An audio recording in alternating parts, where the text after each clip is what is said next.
నేను మారను, నా క్యారెక్టర్ అంతే. రేపు ఆ పిల్లలు నువ్వు వెళ్తూ ఉంటాను, నేను లైఫ్ లాగా అంతే ఉంటాను. నాకు ఏజ్ ఎవరు నట్టే ఉంటా. మరి నేను ఎవరు నీ లైఫ్లో? నాకు తెలియదు నా లైఫ్లో నేను అంతే, నాకు నా క్యారెక్టర్ అంతే. నువ్వు నా లైఫ్లో ఉంటావు, బట్ నేను చాలా మంది అమ్మాయితో పోతా. నా పిచ్చిది, నాకు పిచ్చి, నాకు అమ్మాయిలు పిచ్చి. నేను అంతే చెప్తున్నాను కదా, నా వీక్నెస్. నా వల్ల కాదు, నాకు వీక్నెస్. నువ్వు 10 ఏళ్ళు ఉన్నప్పుడు 10 మంది మార్చా, తెలుసా నీకు? నాకు తెలిసి నలుగురే, నీకు తెలియకుండా 6 మంది మార్చా. ఇప్పుడు ఈ 7 నెలల్లో 5 మందికి కూడా నేను ఉన్నా. ఇదే తిరుపతి ఇద్దరు అమ్మాయిలు ఉన్నారు. కావాలి ఇంటికి పోతాను నేరుగా, సీరియస్గా పోతాను. నా కూతురు మీద ఇట్టు ఇంటికి వెళ్తాను. తప్పులు నా వయసు నాకు అబ్బాయిలు అటు ఉన్నారు ఈ రోజులు. రాని పిలుస్తున్నారు, ఏం చేయమంటావు? మీరు చాను నేను మగని కాదు. నా మెంటాలిటీ అంతే. నేను మారలేను, ప్లీజ్ నన్ను మారనద్దు. ఎక్స్క్యూజ్, నేను మారలేను, నా వల్ల కాదు. నిజంగా నేను మారలేను. నాకు వీక్నెస్, నాకు అమ్మాయిల వీక్నెస్ ఉంది, నాకు అమ్మాయిల వీక్నెస్ ఉంది. నేను మారలేను, నా వల్ల కాదు. కానీ పార్లమెంట్కి నీతో ఉన్నాను కదా 5 సంవత్సరాలు. నేను నీతో ఉన్నాను, నీతో పోయినా వచ్చినా తెలియకుండా జాగ్రత్త పడినాను కదా. నువ్వు ఎందుకు అవన్నీ చూసి పట్టించుకుంటావు?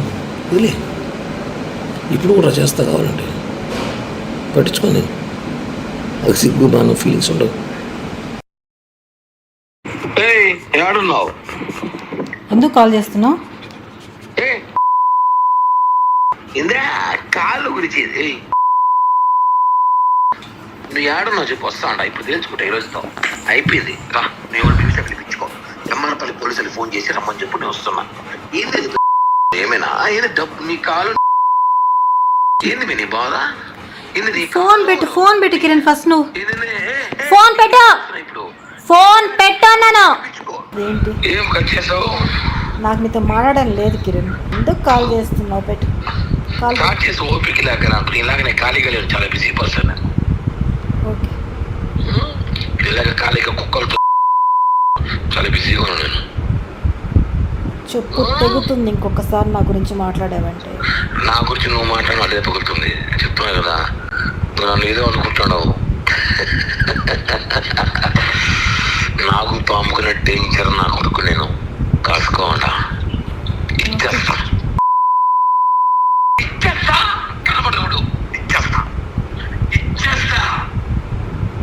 రికార్డ్ చేసుకుంటావో లేకపోతే ఏమైనా చేసుకో, డోంట్ కేర్. గుర్తుపెట్టుకో, చెప్పుతో కొడత పొరంబు. ఎన్ని అబద్ధాలు చెప్తావా నువ్వు? నీలాంటి నన్ను మోసం చేయడానికి కొంతమంది చీప్ ట్రిక్స్ ప్లాన్లు చేసి నన్ను ట్రాప్, హనీ ట్రాప్ అంటారు. ఇదేమిటి సార్?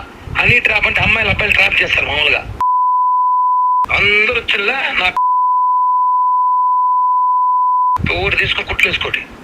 వైసీపీ కలిసి ములాఖ డబ్బులు తీసుకుని అమ్ముడు పోయిన వెంటనే సోషల్ మీడియాని 2-3 రోజుల నుంచి షేక్ చేస్తున్న మరో issue Kiran royal versus Lakshmi Reddy.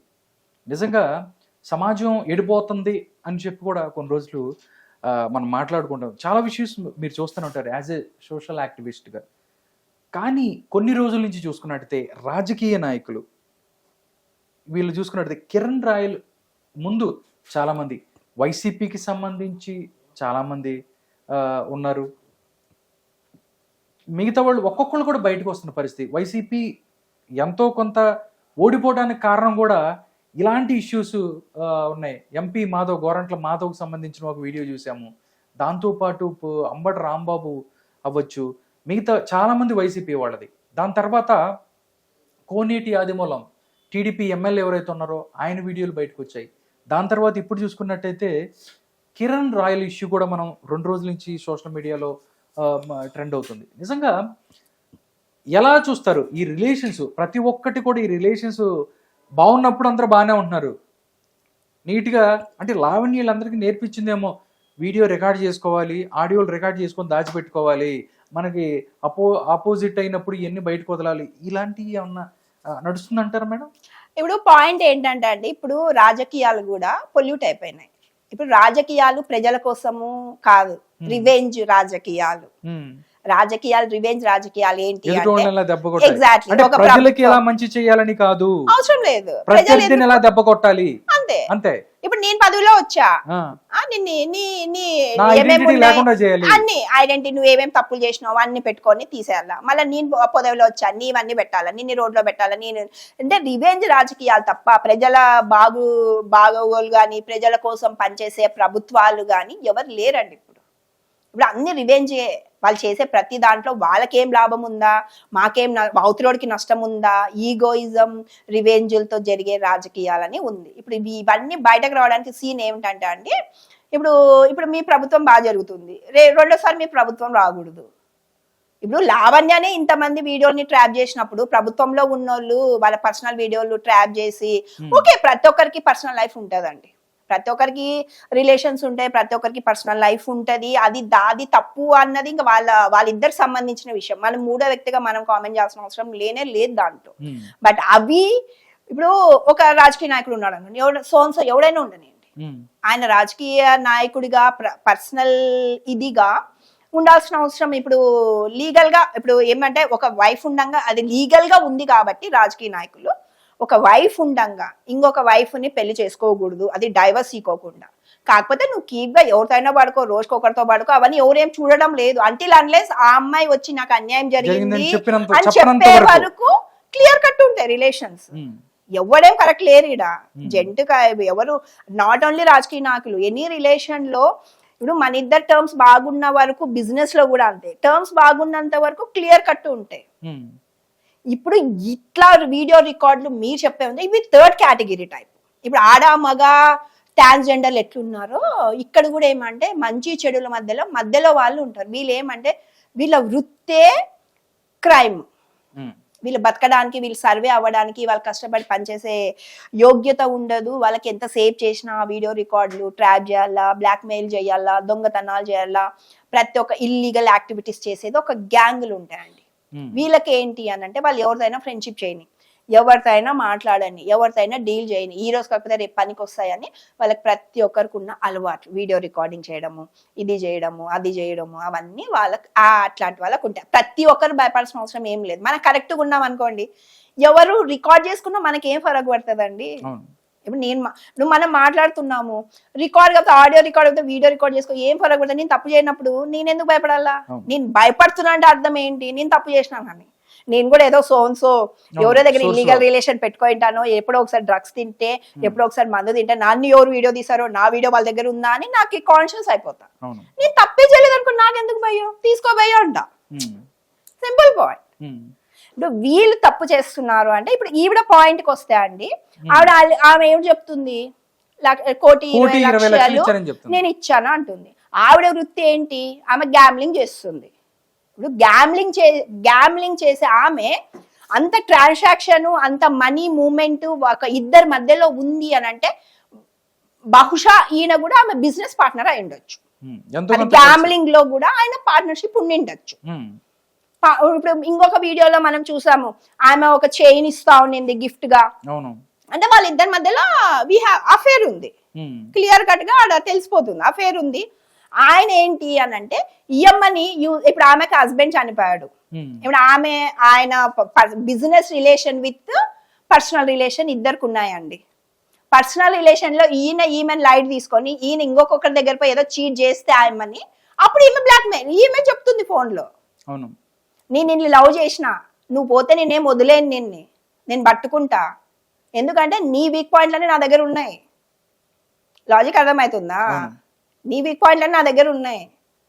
నువ్వు మామూలుగా అంటే ప్రజల్లో తిరిగేవాడివి, పొలిటికల్గా ఉండేటోడివి, నువ్వు చూసుకో. ఏమంటే ముందు మన ఇద్దరు ఎట్లా రిలేషన్ ఉందో నా దగ్గర నువ్వు అట్లనే ఉండు, టర్మ్స్ అండ్ కండిషన్ లో ఉండు, ఇద్దరం బాగుంటాం, ఇద్దరం గ్యామ్లింగ్ చేసుకుందాం, ఇద్దరం డబ్బులు సంపాదించుకుంటాం. బట్ నువ్వు నన్ను కాదని ఇంకొక లేడీ దగ్గర పోయి ఇంకొక సంబంధం పెట్టుకొని నన్ను మోసం చేయడానికి నువ్వు ట్రై చేస్తే నిన్ను వదలను. ఇతనేం తక్కువ తినలే, నువ్వేం ఆఫ్టర్ ఆల్ ఒక ఆడదానివి, నా వెనక ఎవరున్నారు, ప్రభుత్వాలు ఉన్నాయి, పెద్ద పెద్ద నాయకులు నన్ను ఇది చేస్తారు, నేను దలుచుకుంటే నేను ఎంతసేపు నీ కొడుకుని, నీ ఫ్యామిలీని ఇట్లా ఏరు పడేసే దమ్ములు, గట్స్ నాకు ఉన్నాయి. నువ్వేందే నన్ను బెదిరించేది, నువ్వెంత, నీ బతుకెంత, నేను దాచుకుంటే నేనేం చేయగలుగుతాను. టర్మ్స్ అండ్ కండిషన్స్ బాగున్నప్పుడు ఇప్పుడు నువ్వు నన్ను క్వశ్చన్ చేసేకి నేను ఎవరిదైనా ఉంటా, నీకేం అవసరం? నా దగ్గర పవర్ ఉంది, నువ్వు నన్ను బ్లాక్ మెయిల్ చేయి, నిన్ను చేస్తా. అది ఇది పాయింట్. ఇప్పుడు ఇక్కడ ఎవరు శుద్ధపూసలు ఏం కాదు. ఇప్పుడు ప్రతి ఒక్క క్రైమ్ లో ఇద్దరు ఇన్వాల్వ్మెంట్ ఉంటేనే జరుగుతుంది. ఇప్పుడు ఒకరు కరెక్ట్ గా ఉండి ఇంకొకరు ఇన్నోసెంట్ గా ఉండి ఒకరు క్రైమ్ చేస్తే మనము ఓకే వీళ్ళు కరెక్ట్ ఉన్నారు అబ్బా. ఇప్పుడు రాస్తారు విషయంలో అబ్బాయి ఇన్నోసెంట్, ఓకే బలే అయిపోయాడు, మనం ప్రొటెక్ట్ చేస్తాం. ఇప్పుడు ఆ అబ్బాయి సేఫ్ ఉన్నాడు, అట్లా మనము ఒక సైడ్ తీసుకోవచ్చు. ఇప్పుడు ఈ పాయింట్ లో అట్లా లేదు కదా. అంటే ఒకటి జగన్ 2.0 కి సంబంధించి మొన్న ప్రెస్ మీట్ లో జగన్ మాట్లాడాడు. 2.0 ఏంది నేను చూపిస్తాను అని చెప్పి జగన్ మాట్లాడిన పరిస్థితి. దానికి కౌంటర్ గా జనసేన పార్టీ తరఫున కిరణ్ రాయలు 2.0 అంటే 1.0లో ఏంటి బాబాయ్ వెళ్ళిపోయాడు, 2.0లో ఎవరిని లేపేస్తాడు, ఇట్లా ఘాటు వ్యాఖ్యలు చేశాడు. చాలా వైరల్ అయింది. జగన్మోహన్ రెడ్డికి వైఎస్ఆర్ కాంగ్రెస్ పార్టీకి డ్యామేజ్ జరిగింది. కాబట్టి కిరణ్ రాయల్ని దెబ్బ కొట్టడానికి కిరణ్ రాయల్ వీక్నెస్ ఏంటి అని కనుక్కుంది వైసీపీ. అభినయ్ రెడ్డి ఎవరైతే ఉన్నారో ఆయన భువన అభినయ్ రెడ్డే ఈవిడ్ని తీసుకొని ఇలా చేయించాడు అనేది కూడా ప్రజల్లో నడుస్తున్న వ్యవహారం. ఎలా ఉంటారు దీనికి? రాజకీయాలు కూడా ఉండే అవకాశం లేదు. ఇప్పుడు పాయింట్ ఏంటంటే అండి, ఇప్పుడు సరే ఇప్పుడు ఆయన ప్రతిపక్షంలో ఉన్నాడు, ఆయన ప్రయత్నాలు ఆయన ఏమో చేసుకుంటున్నాడు. పార్టీ నిలబెట్టుకోవడానికి ఏదో ఒక యాక్టివిటీ చేస్తే గానీ, అందరూ ఒక గెట్ టుగెదర్ ఉంటే గానీ ఆయన ఏదో చెప్పుకొని ఉత్సాహపరచుకోవడానికి పార్టీని ఏదో ఒక యాక్టివిటీ లాగా ఆయన చేసుకుండొచ్చు.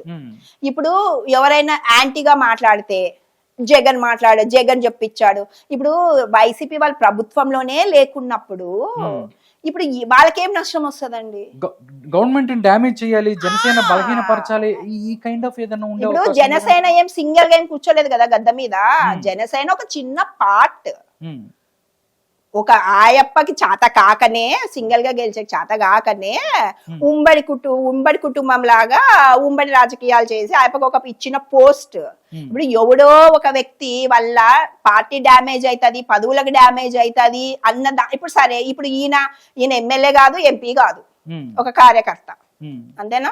ఇప్పుడు ఈయన కార్యకర్తలు అట్లాంటప్పుడు ఎన్నో తప్పులు చేస్తారు. ఎవరు కరెక్ట్ గా ఉన్నారండి లైఫ్ లో? అందరూ ఉన్నారు. మనుషులు అనేటోడే తప్పులు కరెక్ట్ తప్పు మనుషులే చేస్తారు. ఎంత దుర్మార్గమైనా మంచి చేస్తాడు, ఎంత కరెక్ట్ గా ఉన్నా మంచి చేస్తాడు, ఎంత హెల్ప్ అయినా మంచి చేస్తాడు. మంచి చెడులు అనేది మనుషులకు సంబంధించిన విషయం. దానికి పార్టీలను పుల్మాయించుకొని పార్టీల గ్రజ్జు తీసుకోవాల్సిన అవసరం లేనే లేదు ఇక్కడ. ఇప్పుడు ఆయన పర్సనల్ లైఫ్ లో వాళ్ళిద్దరు పర్సనల్ గా జరిగిన గొడవను తీసుకొచ్చి సమాజం ముందు పెట్టారు. ఇది పార్టీలకి అంటగడుతున్నారు. అవసరం లేనే లేదు కదా. ఏముంది పార్టీకి? సరే ఇప్పుడు ఎవరికి ఏం నష్టం వచ్చింది? ఇప్పుడు జనసేనకు నష్టం వచ్చిందా? వైసీపీకి నష్టం వచ్చిందా? ఇప్పుడు కాకపోతే ఇప్పుడు వీళ్ళు పార్టీలో ఇప్పుడు ప్రభుత్వంలో ఉన్నోళ్ళు భయపడచ్చు, మా ప్రభుత్వానికి ఏదో కౌంటర్ వేస్తున్నారేమో అని చెప్పేసి. ఇప్పుడు ఆమెకి ఏదో కేసు మీద నాకు తెలిసి ఇప్పుడు ఆవిడ అరెస్ట్ అయ్యింది కదా. అవునండి, ఆవిడ గ్యాంబ్లింగ్ కేసుకి సంబంధించి జైపూర్ పోలీసులు ప్రెస్ మీట్ పెట్టి బయటకు వస్తాను. ఎగ్జాక్ట్లీ. ఇప్పుడు అంత ఇమ్మీడియట్ గా ఎప్పుడు కేసు అది నాకు తెలిసినంత వరకు పాత కేసు, ఎప్పుడో కొన్ని సంవత్సరాల కేసు. ఇప్పుడు ఈమె ఇంటర్వ్యూ ఇవ్వడం వల్ల వాళ్ళ పార్టీ డ్యామేజ్ అవుతుందని చెప్పి ఇప్పుడు పొలిటికల్ పవర్ యూజ్ చేసింది ఎవరు ఇక్కడ? ఒక అధికార పార్టీ అంటారా? ఎగ్జాక్ట్లీ. వాళ్ళు చేసినట్లు తెలుస్తుంది కానీ వైసీపీ ఆమెకి ఇప్పుడు ఎగ్జాంపుల్ చెప్తానండి. ఎందుకంటే డైరెక్ట్ గా ఆవిడ కూడా ఇందాక ఎవరైతే లక్ష్మీరెడ్డి ఉన్నారో ఇది కిరణ్ రాయల్ చేశారు, గవర్నమెంట్ చేస్తుందని మాట్లాడుకుంటూనే వెళ్ళిన పరిస్థితి ఉంది. ఇప్పుడు పాయింట్ అదే. ఇప్పుడు ఇంకోటి కూడా చెప్తుంది అంటే 2 నెలల నుంచి ఆవిడ హైడ్ లో ఉన్నారు, ఆవిడ పోలీసులు కనిపించకుండా తిరుగుతున్నారు, ఆవిడ అరెస్ట్ చేయడానికి వస్తారని కూడా. ఇప్పుడు ఆ కేసు ఎప్పటిదండి? ఆ కేసు ఎప్పటిది? 5 years దా? పాత కేసు 5 years ది. 5 years కి 2 నెలలకి పోలీసులు హైడ్ లో ఉంది అన్నప్పుడు అప్పుడు 5 years అప్పుడు ఈయన కూడా ఆమెతో రిలేషన్ లో ఉన్నాడు కదా. అంత క్రైమ్ ఉన్న ఆయమ మీద ఆల్రెడీ కేసులు ఉన్న ఆయమతో ఈ అప్ప పర్సనల్ రిలేషన్ పెట్టుకోవాల్సిన అవసరం ఏముండే? ఆయమతో డబ్బులు ట్రాన్సాక్షన్ పెట్టుకోవాల్సిన అవసరం ఏముండే? రేపొద్దున ఆయమని జైల్లో పడితే నేను కూడా ఆమెతో ఫ్రెండ్షిప్ చేస్తే, నేను కూడా ఆమెతో లావాదేవీలు నడిపిస్తే నన్ను కూడా తీసుకువెళ్తారు ఎంక్వైరీలు. కానీ అయ్యప్ప జ్ఞానం లేకోకుండానా? ఆల్రెడీ ఆ మీద కేసు పెట్టాక కదా మీరు రిలేషన్ స్టార్ట్ అయ్యింది. వీళ్ళ రిలేషన్ స్టార్ట్ అయ్యి కాదు, కేసు లేదు కదా. ఇప్పుడు ఈయన పొలిటికల్ పవర్, ఈయన ఇమేజ్ కాపాడుకోవడానికి ఈయన పొలిటికల్ పవర్ పెట్టేసి ఆమె నోరు మూపియడానికి ఇప్పుడు ఆమెని వెంటనే అక్కడి నుంచి వచ్చి పోలీసు వాళ్ళు వచ్చి ఆమెని ప్రెస్ మీట్ అయిన వెంటనే జీప్ లో తీసుకొని పోయిన వీడియో మనం చూసే ఉన్నాం. ఇప్పుడు ఎవరు పొలిటికల్ పవర్ యూజ్ చేస్తున్నట్లు, ఎవరు పొలిటికల్ పవర్ ని మిస్యూజ్ చేస్తున్నట్ల క్లియర్ కట్ గా జ్ఞానము, కళ్ళు, కడుపు అన్నం తినే వాళ్ళకి క్లియర్ కట్ గా అర్థమవుతుంది. ఇంకా అవన్నీ లేకున్న వాళ్ళకి అర్థం కాకపోతే ఇంకా మనం ఏం చేయలేము.